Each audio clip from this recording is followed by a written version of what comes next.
Eli found her just past the north pasture, where the old fencing runs wild into the woods. Morning dew still clung to the cheatgrass, silver and cold. She was tangled in a mess of rusted barbed wire, the kind that's been there 50 years, forgotten. Blood matted the coarse hair along her flank, dark and thick. Her breathing came in shallow rasps, a weak steam in the chill air. Her eyes weren't wide with the panic he expected. They held a deep, weary surrender, a quiet giving up.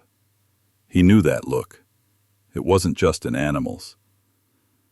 He stood for a long moment, the silence of the valley pressing in. His own breath made its own small cloud. His own isolation felt heavy then, a familiar weight in his chest. The ranch was quiet, always quiet. Just the distant call of a crow, the sigh of wind through dry ponderosa pines. He saw himself in her stillness, in the way she'd accepted the metal teeth in her skin. A thing caught, a thing waiting for an end. He moved through the wet grass, his steps slow and deliberate. The ground soaked into his worn boots. He made no sudden moves, his hands held loose at his sides.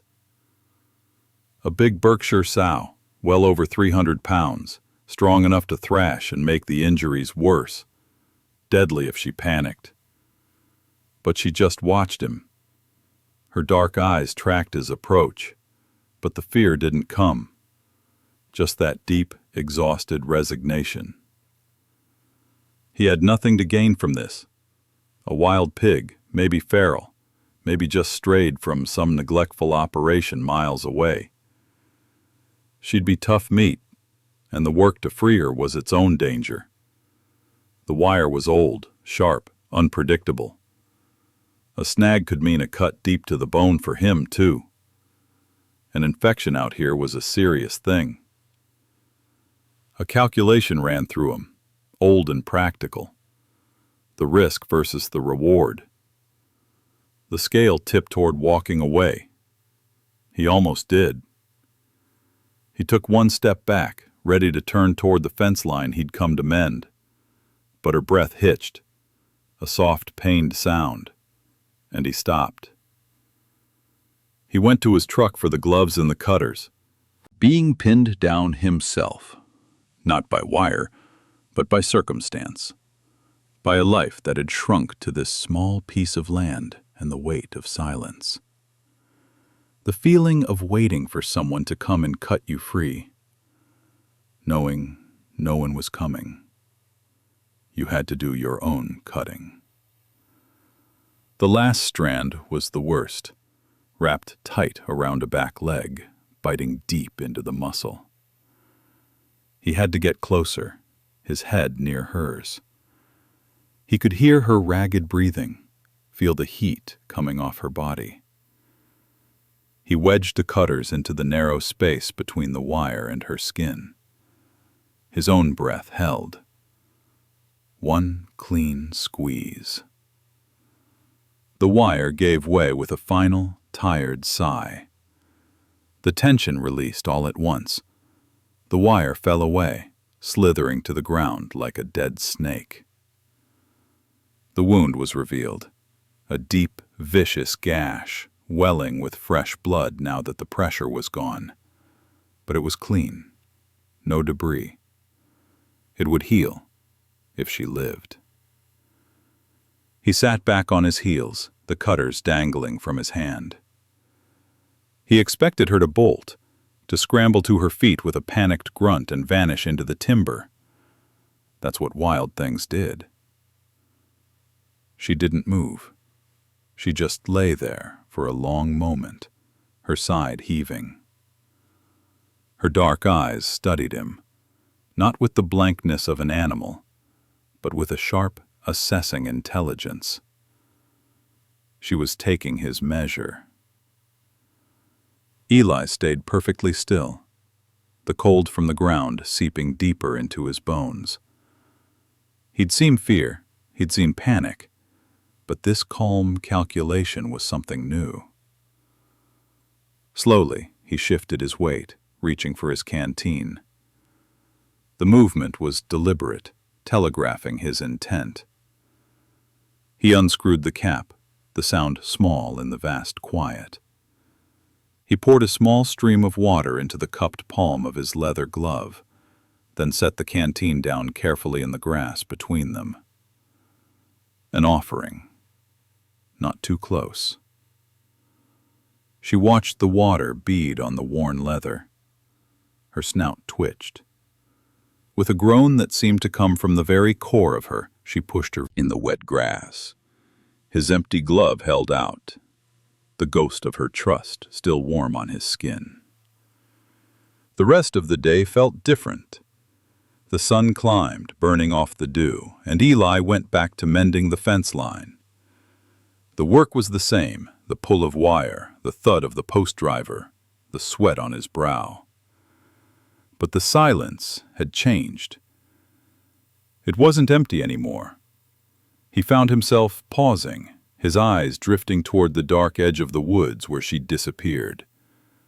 He listened for any sound that wasn't the wind or the distant creek.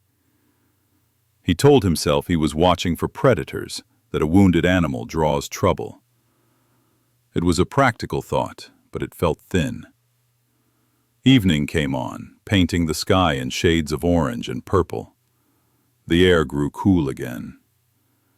He was putting his tools back in the truck bed, the metal bed cold under his hands, when he saw her. She was there, at the exact tree line where she'd vanished hours before, just standing, watching, not coming closer, not making a sound, a sentinel in the gathering dusk. He straightened up and leaned against the fender, giving her a long look. This wasn't about water or food.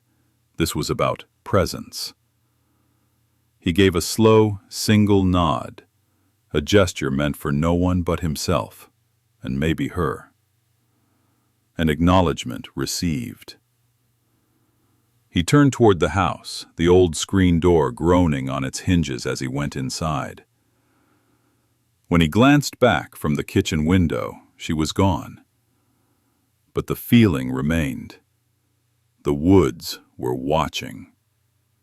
The next morning she was closer, not at the tree line, but halfway across the cleared pasture, standing near the old leaning barn. The morning sun caught the dark bristles along her back. She was just there, as if she'd grown from the earth overnight. Eli stood on his porch with a mug of coffee, the steam curling into the chill air. He watched her, watch him. He finished his coffee, the routine grounding him. He went about his chores, feeding the few chickens in their coop, checking the water trough. He felt her eyes on him the whole time, a steady, non-threatening wait. The space between wild and domestic, once a clear, sharp line like his fences, began to blur.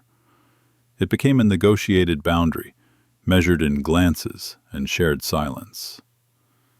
Eli found himself not just tolerating her presence, but appreciating it. He appreciated the sharp intelligence in her eyes, the economy of her movement. He was no longer just a man on a ranch. He was part of a quiet, unspoken arrangement. The change came on the wind first, a sudden shift from the west that carried the wet, metallic smell of rain long before the clouds boiled over the mountains. The afternoon sky turned a bruised purple, and the air grew heavy and still. Eli was finishing up in the barn when the first gust hit, slamming the loose siding with a sound like a gunshot. He stepped out into the yard, the wind tearing at his shirt, whipping dust into his eyes. He moved quickly, securing the chicken coop door, latching the big double doors of the barn.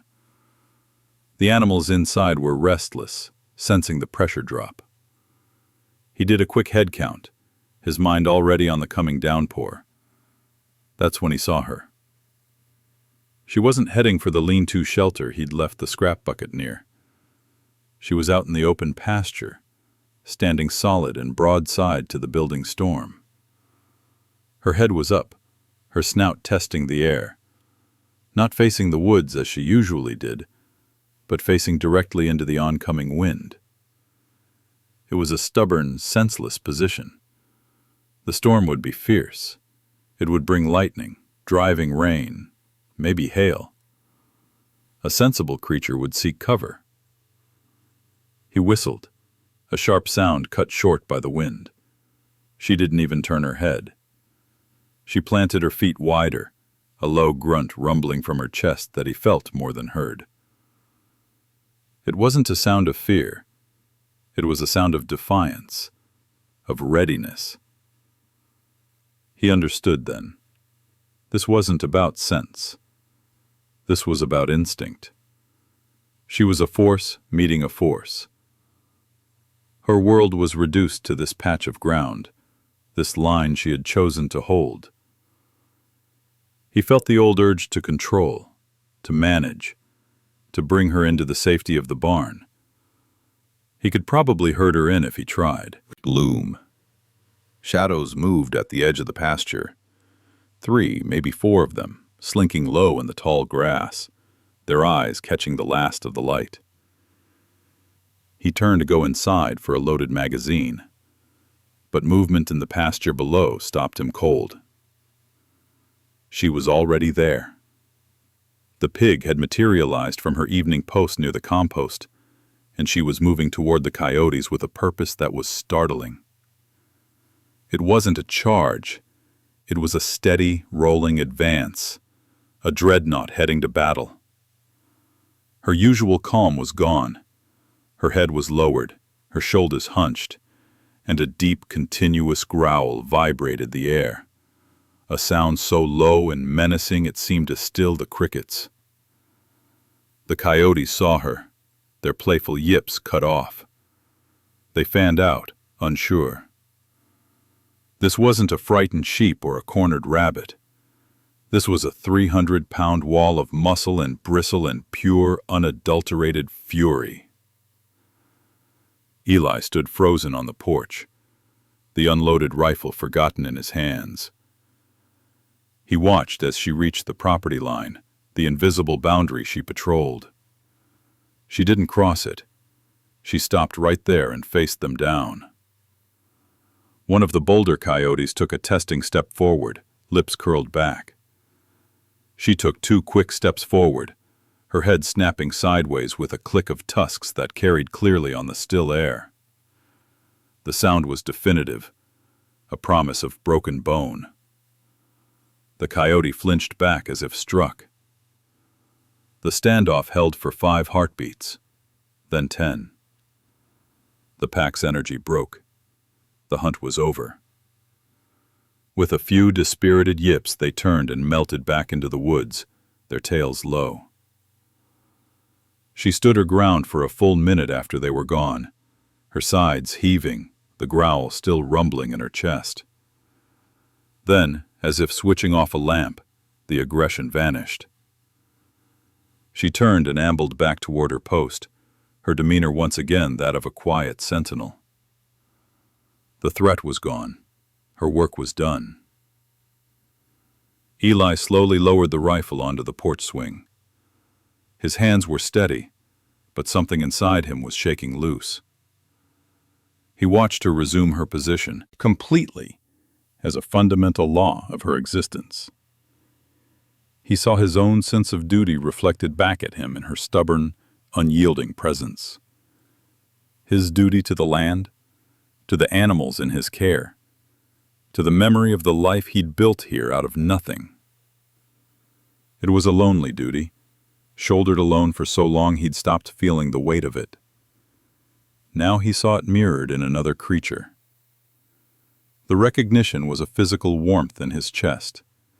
He wasn't alone on the perimeter anymore. He didn't try to pat her or speak to her.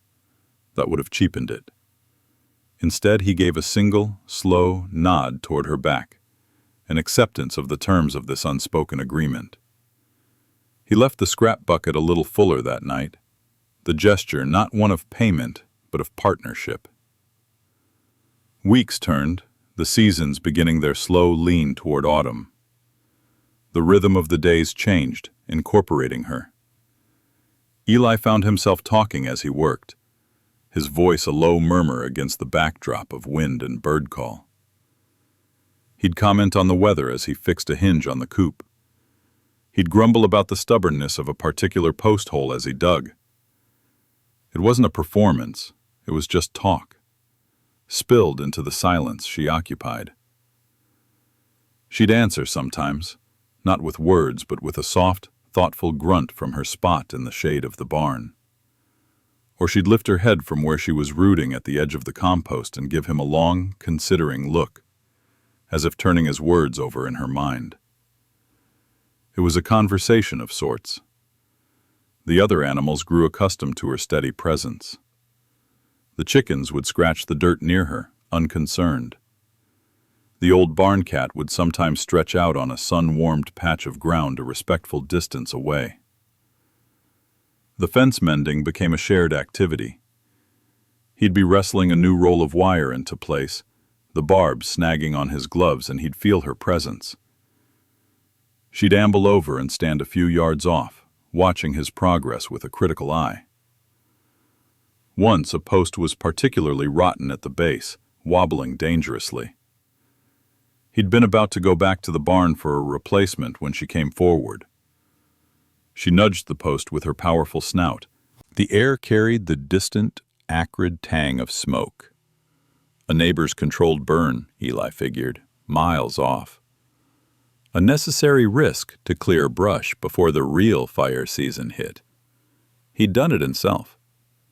He noted it, filed it away, and went back to patching the roof of the chicken coop, the sun hot on the back of his neck. She was the second sign. Her behavior shifted. The calm, watchful routine broke. She became agitated, pacing the perimeter of the pasture instead of holding her steady watch. She'd stop, lift her snout high into the air, and let out short, sharp grunts that were nothing like her usual contented rumbles. It was a sound of distinct alarm. Eli climbed down the ladder, wiping sweat from his forehead with a bandana. "What is it, girl?" he asked, more to himself than to her. She ignored him, her attention locked on the eastern tree line. Her ears were pricked forward, her entire body rigid with focus. She wasn't looking for coyotes. This was different. The wind, which had been a steady blow from the west, began to falter. It swirled for a moment, died completely, and then breathed again from a new direction, east. The hair on Eli's arms stood up. He followed her gaze, squinting against the sun. For a moment he saw nothing but the shimmer of heat on the dry grass. Then he saw it. A tiny, flickering tongue of orange, no bigger than a match flame, dancing at the edge where his pasture met the dense timber. The wind shift had carried a live ember across 2 miles of open country. It had found a patch of tinder-dry cheatgrass, and now it was waking up. The calm that settled over Eli then was the calm of a man who knows exactly what to lose. It was a cold, clear focus. There was no time for panic, no time for the sheriff or the volunteer fire department 10 miles away. This was on him. He moved. He grabbed the long-handled shovel leaning against the coop and the 2 5-gallon buckets from beside the rain barrel. He didn't shout. He didn't run hungrily through the dry grass. A fast-moving line now 3 feet wide and growing. He started beating at the flames with the shovel, the metal blade smothering the fire with each thud. But it was like trying to stop a river with your hands. For every ember he killed, 2 more sprang up in its place, carried by the capricious wind. That's when she joined him. She didn't charge into the flames. She worked the edges. She used her powerful snout and front legs, digging and rooting at the unburned grass just ahead of the fire's advance, tearing up the fuel and turning over the damp soil beneath. She was creating a firebreak with an instinctual precision he could never match. She'd dig furiously at a spot, creating a patch of bare earth, then lift her head, her eyes scanning, and move to the next vulnerable point, grunting to get his attention. He followed her lead. Where she dug, he shoveled, widening the breaks. Where she focused her attention, he doused with buckets of water from the rain barrel. They worked in a frantic, wordless tandem, man and beast, a single unit against the blaze. The smoke stung his eyes and lungs. Sweat and soot streaked his face. The world narrowed to the crackle of fire, the grunt of the pig, the chunk of his shovel in the dirt. He lost all sense of time. There was only the next move, the next patch of ground to clear. He looked over at her once. Her dark hide was smudged with ash, her sides heaving with the effort. But her eyes were clear, focused, utterly intent on the work. This wasn't panic. This was a job. This was what she did. In that moment, choking on smoke and fighting for everything he owned, Eli felt a surge of pure, unadulterated awe for the creature beside him. This was more than loyalty. This was partnership. The distant wail of sirens finally cut through the roar of the fire. He looked up to see the main fire line, once a terrifying wall, now reduced to a series of isolated, manageable patches, contained by the network of breaks they had carved out together. The fire truck, a distant speck, the adrenaline draining away, leaving a profound exhaustion in its wake. The distant sound of the fire engine grew louder, grinding its way up his dirt driveway. He ignored it. His world had shrunk to this patch of scorched earth and the animal who had fought beside him. "Come on," he said, his voice a ragged croak. He turned and started walking toward the barn, not looking back to see if she followed. He heard the soft, heavy plod of her hooves in the dirt behind him. She was there. Inside the barn, the air was cool and smelled of hay and old wood. He went to the tack room and dug out the old metal first aid box, the one he used for the animals. Hydrogen peroxide, a pot of salve made from beeswax and calendula, some clean rags. He brought it all out and set it on an upturned bucket. She stood in the center aisle, watching him. He approached slowly, holding out the rag soaked in peroxide. "This'll sting," he murmured, more to himself than to her. He expected her to flinch away, to distrust the sharp chemical smell. She didn't. She stood perfectly still, her breath huffing softly, and let him daub at the burned spots on her snout. She closed her eyes. A level of trust so complete it felt like a physical weight in his hands. He worked gently, cleaning the soot from the singed areas, then smoothing the yellow salve over the pink skin. She remained a statue of patience throughout. When he was done, he stepped back. She opened her eyes, gave a soft, contented snort, and nudged his hand with her nose. Not for food, but in simple acknowledgement. The unspoken partnership, forged in wire and tested by coyotes, had been tempered in fire.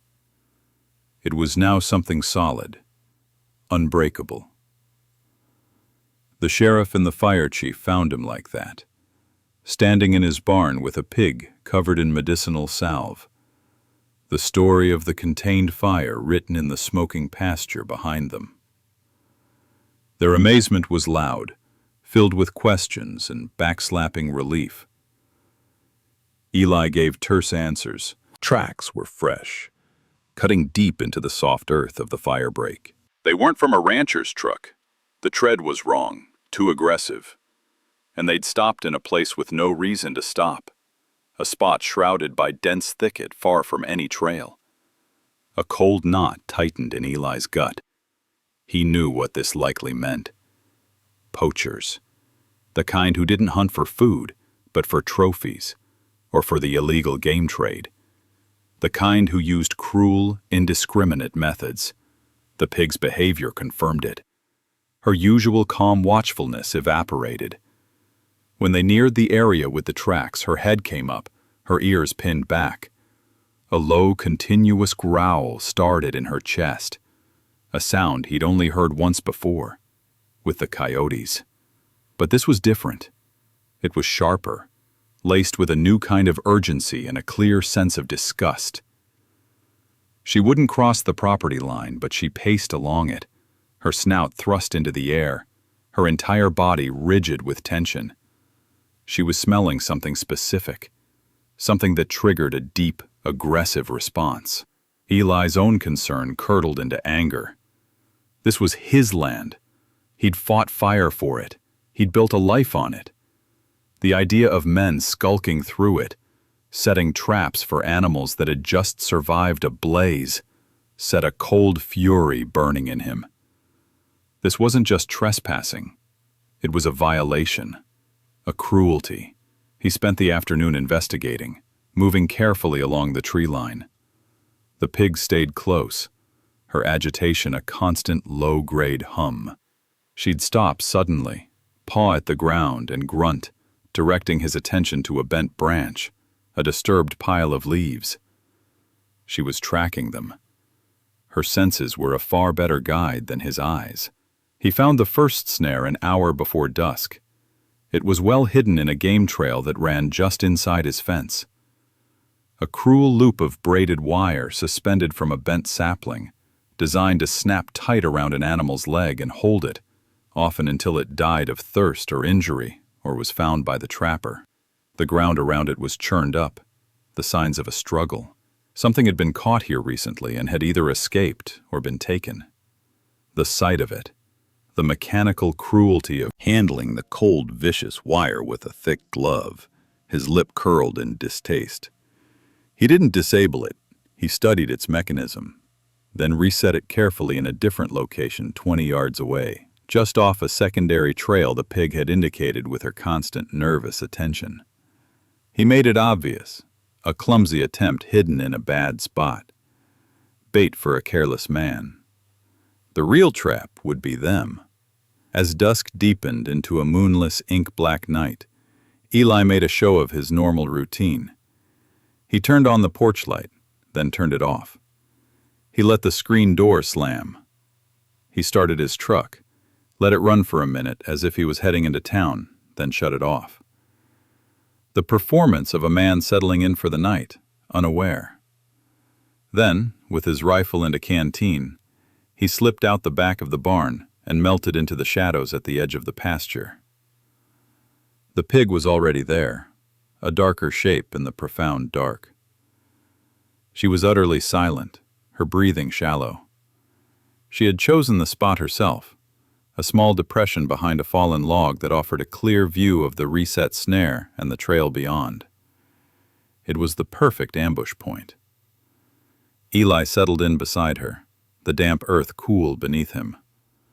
The wait began.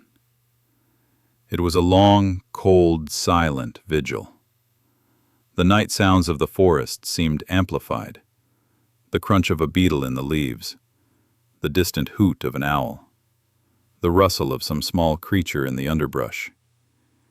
Each sound was a potential footfall. Eli's muscles ached from staying still. The pig, however, was a statue of patience. She didn't fidget. She didn't sleep. Her ears were in constant, slight motion, swiveling like radar dishes filtering the night. Her eyes remained fixed on the darkness ahead. He found himself taking cues from her calm. When she was relaxed, he allowed himself to breathe. When her ears would suddenly stiffen and point in a specific direction, his heart would hammer against his ribs, and his finger would hover near the rifle's safety. She was the early warning system he could never be. It was past midnight, the cold seeping into his bones, when her whole body went rigid. It wasn't a subtle shift. That old man's got a blind on the other side. Saw it last week. He's got to be hunting something. They were nearing the reset snare. One of them, a lanky man with a cap pulled low, shone his light directly on it. "Well, look at that. Amateur hour. Who sets a snare right out in the open like that?" He gave a derisive snort and kicked at it with his boot. That was the signal. The pig didn't need a command.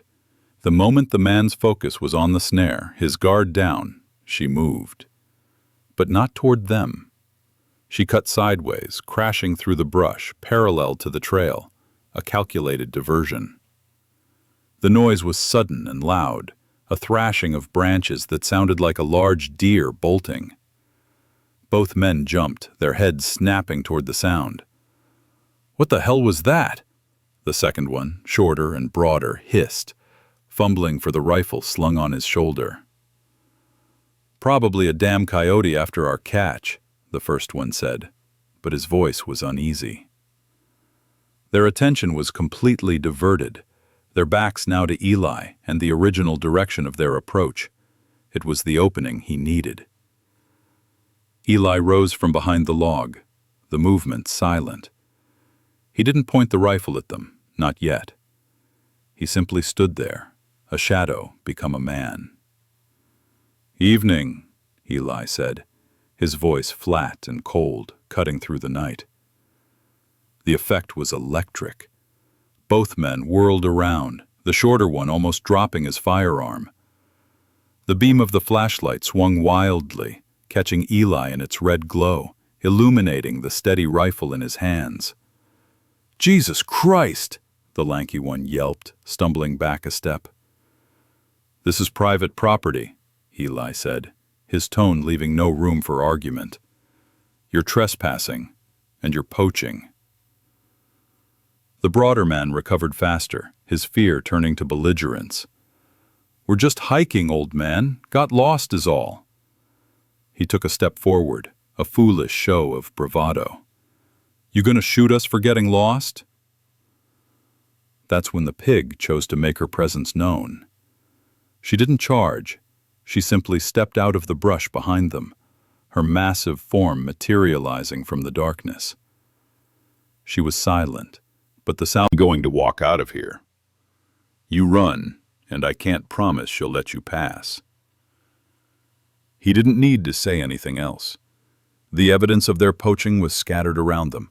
The threat was undeniable. The two men, utterly unmanned by the silent, looming presence of the pig, didn't argue. They got to their feet, their hands in the air, and backed away down the trail, their eyes wide with fear, not of the man with the rifle, but of the shadowy guardian who watched them go. They broke into a run as soon as they were 20 yards away, their footsteps crashing frantically through the woods until the sound faded into nothing. Eli stood there for a long moment, listening to the return of the night's silence. He looked at the pig. She had come to stand beside him, her shoulder brushing his leg. She was watching the darkness where the men had fled, her job done. The confrontation was over. The land was quiet again. Morning light revealed the truth of the night in stark, honest detail. The poacher's abandoned gear lay where they'd dropped it, a high-powered rifle with a night scope, a pack filled with more cruel wire snares, a pair of muddy gloves. Evidence of a casual cruelty now left behind in their panicked flight. Eli collected it all, his hands careful, his mouth a tight line. He'd call the sheriff later, let him deal with the official part. The real work was already done. The pig's vigilance didn't relax with the dawn. If anything, it intensified. She patrolled the perimeter with a new, grinding purpose, her inspections of the tree line more thorough, her pauses to scent the air longer and more intense. She understood the nature of the threat that had come in the dark. It wasn't an animal following instinct. It was a calculated meanness, and it had left a stain on the land that she seemed determined to root out. Eli's own understanding of her value deepened, settling into his bones like a fundamental truth. She wasn't a pet or a project. She was a partner in the defense of this quiet piece of earth. Her presence had shifted from a curious anomaly to an essential part of the ranch's ecosystem. The property, for the first time in years, felt unspooled into a peaceful rhythm, the sharp edges of crisis softened by routine. The partnership between man and animal became the bedrock of the place. Eli noticed the change she'd wrought not just on the perimeter, but within the herd itself. The old barn cat, once skittish, now would sit on a fence post and watch the tree line with a focused intensity it had learned from her. The chickens, normally scattered and dumb, would sometimes still their scratching and lift their heads in unison, a silent alert system triggered by some subtle cue only they and the pig understood. She was training them, not with commands, but with example. A quiet resilience was being woven into the fabric of the ranch. Eli's own transformation was quieter, but no less profound. The heavy silence that had been his constant companion was gone, replaced by the simple, solid presence of another being. He was no longer just a man alone on his land. He was the central spoke in a wheel of mutual guardianship. He found himself talking more, his low monologues to her now including plans for the coming winter, thoughts on repairing the south pasture gate, memories of seasons past. It was no longer just talk to fill the void. It was communication. It was sharing the burden of a life. The community's appreciation solidified into action. A neighbor dropped off a truckload of extra hay, a silent thank you for the renewed sense of security her presence brought to the whole valley. Another offered to help with the post-fire replanting. They saw the team Eli and the pig had become, and they valued it. They saw the unbreakable bond, a thing forged in wire and fire in the dark of night, and they understood its worth. It was a change that had started with a single, simple act of help, a decision to kneel in the wet grass instead of walking away. That one moment of mercy had rippled outward, altering the fate of a man, an animal, and the very character of the land they shared. On quiet evenings, Eli would sometimes find himself standing on the porch, a cup of coffee cooling in his hand, his eyes on her solid form at the pasture's edge. His mind would drift back, do with the fundamental laws of debt and loyalty. She had been offered a chance, and she had chosen to repay it not with a single gesture, but with a lifetime of service. It was a choice, her choice. She had assessed the man, the place, and made a deliberate decision to stay, to serve, to guard. It was a mutual rescue that went far deeper than the physical. He had pulled wire from her leg. She had pulled him back from the edge of a lonely existence. The evening settled over the ranch like a soft blanket, the sky fading to a deep, velvety blue. The first stars pricked through the canopy of night.